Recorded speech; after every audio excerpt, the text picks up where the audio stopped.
থাকলে এরা করতে পারে? কারণ কি জানেন? কারণ হচ্ছে তারা তো টার্গেটে।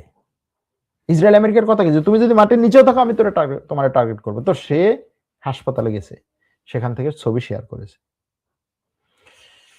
আজকে সকাল থেকে এ পর্যন্ত ইরানের আহওয়াজ, আবাদান, তেহরান, তারপরে হচ্ছে ফারদেজ, বন্দর আব্বাস, এইসব এলাকায় হামলা করেছে ইসরায়েল এবং আমেরিকা।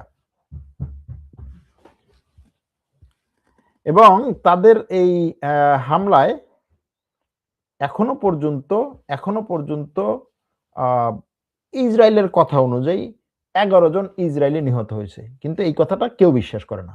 না ইসরায়েলের পত্রপত্রিকা বিশ্বাস করে, না আমেরিকার গণমাধ্যম বিশ্বাস করে, না বিশ্ব বিশ্বাস করে।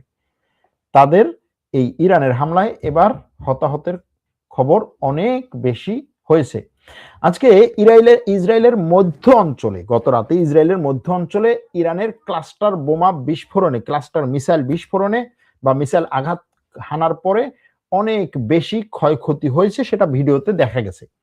এখন সেই ক্ষয়ক্ষতির পর ইসরায়েল বলছে যে 6 জন আহত হয়েছে, সামান্য আহত হয়েছে আর কি, গুরুতর না।